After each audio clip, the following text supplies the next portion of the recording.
Alors, les anti-HER2 se font quand on exprime à la surface des cellules cancéreuses une protéine qu'on appelle HER2, qui n'est présent uniquement que dans 15% des cas. Et donc, c'est un facteur qui va permettre de mettre en place un traitement qu'on appelle anti-HER2, dont le chef de file, à ce jour, est l'herceptine. Donc, on va aborder rapidement comment fonctionne l'herceptine. Quand on fait une infection virale ou bactérienne, on fabrique des anticorps. Ces anticorps se fixent sur le virus ou sur la bactérie, et en se fixant sur le virus ou sur la bactérie, va détruire le virus ou la bactérie. Alors l'herceptine, c'est ça, c'est un anticorps qu'on injecte directement, qui va reconnaître à la surface des cellules cancéreuses cette fameuse protéine qu'on appelle HER2, et en se fixant dessus, va détruire la cellule cancéreuse. Alors, on a bien compris que l'herceptine, ce n'est pas de la chimiothérapie, donc les effets secondaires n'ont rien à voir avec les effets secondaires que l'on peut rencontrer dans une chimiothérapie. L'effet secondaire le plus fréquemment rencontré, ce sont des réactions allergiques, qui se manifestent essentiellement par le fait que c'est le nez qui coule, les yeux qui pleurent, et ce qui explique pourquoi on reste une nuit à l'hôpital pour bien s'assurer qu'il n'y a pas d'autres réactions allergiques plus importantes.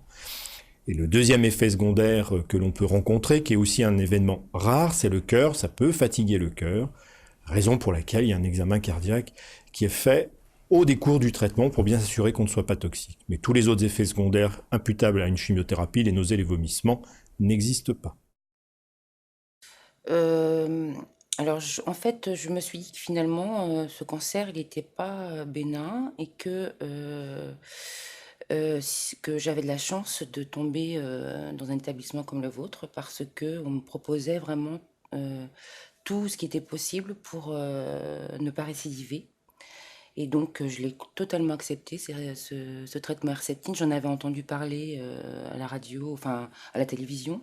Cette découverte, pour moi, c'était le vaccin anti-récidive. Donc, ça me protégeait encore plus. Les effets secondaires, c'était plus musculaire. Donc, j'avais vraiment du mal à marcher. J'avais très, très mal aux jambes. Donc, les gérer, j'ai essayé de les accepter. Mais en dehors de ça, enfin, c'était difficile pour marcher, quoi. J'avais des difficultés pour marcher. Concernant les thérapeutiques anti-HER2, cette protéine qui a une partie externe et une partie interne au niveau de la cellule cancéreuse, le chef de file, c'est l'anticorps qu'on appelle l'herceptine, et puis il existe d'autres anticorps qui ont été développés en situation métastatique, qui viennent renforcer l'action de l'herceptine, c'est le pertuzumab, ou bien on modifie un petit peu cet anticorps, où on garde la tête chercheuse qui va bien se fixer sur cette protéine, mais on lui rajoute un produit de chimiothérapie, et le fait de rajouter ce produit de chimiothérapie va renforcer l'activité de l'anticorps et diminuer l'effet secondaire de la chimiothérapie. Et ce médicament s'appelle le TDM. On a vu pour la partie externe de cette protéine, mais on est capable aussi de bloquer la partie interne de la protéine qui est directement dans la cellule, et ce médicament s'appelle le lapatinib, qu'on utilise aussi en situation métastatique. Pour améliorer la tolérance de l'herceptine, qui se manifeste essentiellement par des réactions allergiques, on peut donner des médicaments pour atténuer ces réactions allergiques.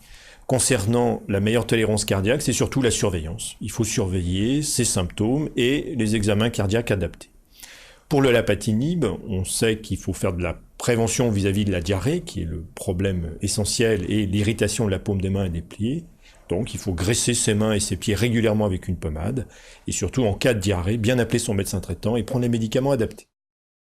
Dans certaines situations, quasiment dans toutes les situations, la tumeur, pour grossir, a besoin de s'alimenter.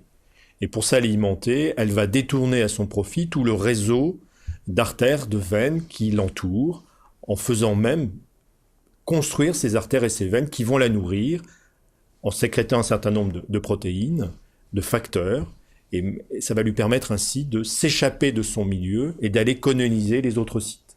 Et donc les anti-angiogéniques, c'est ces médicaments qui sont capables de détruire les vaisseaux sanguins qui nourrissent la maladie et qui est nécessaire en quelque sorte à la survie de la tumeur.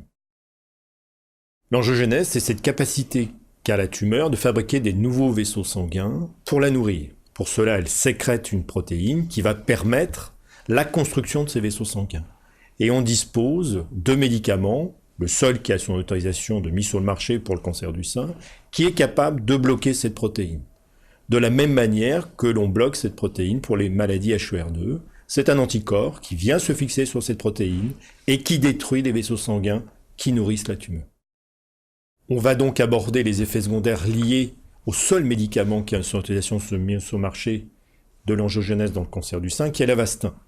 L'Avastin va donc se fixer sur la protéine qui va être nécessaire à la constitution de ces vaisseaux sanguins, et si ça détruit les vaisseaux sanguins, on a des effets secondaires théoriques et pratiques.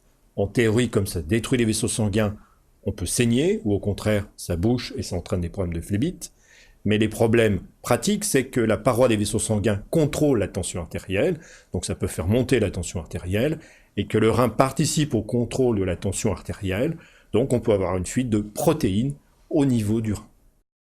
Alors, quand j'ai eu ce traitement d'anti-angiogénique, il y a déjà plusieurs années, et très sincèrement, je n'ai pas de souvenir particulier de ce moment-là, si ce n'est que c'était toutes les 3 semaines, que ça se faisait au centre, par intraveineuse donc, mais je n'ai pas de souvenir d'effets secondaires.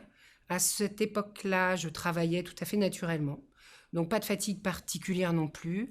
Je venais ici pour mon injection, et puis le lendemain, je retournais travailler. Et pas d'effets secondaires type vomissement, tout ça, rien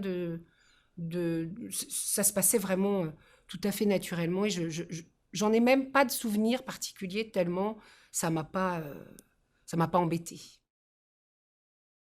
Une des complications majeures des anti-angiogéniques, donc le chef de file et l'Avastin, c'est le risque hémorragique. Ce risque hémorragique est exceptionnel, ce qui va demander un certain nombre de précautions, notamment si une intervention chirurgicale est prévue pour éviter cette complication. Eh bien, le geste chirurgical sera décalé dans le temps, et quand on doit poser un site implantable, la chimiothérapie avec l'Avastin ne se fera pas immédiatement, on attendra quelques jours pour éviter justement ces complications hémorragiques. Pour améliorer la tolérance, surtout pour prévenir les effets secondaires liés à l'Avastin, de manière systématique, avant chaque injection, on vérifie la tension artérielle, l'infirmière au lit, avant de commencer la perfusion. Et deuxième examen obligatoire, c'est de vérifier que dans les urines, il n'y a pas de fuite de protéines. Si la tension est normale, s'il n'y a pas de fuite de protéines, on peut faire l'administration d'Avastin sans problème.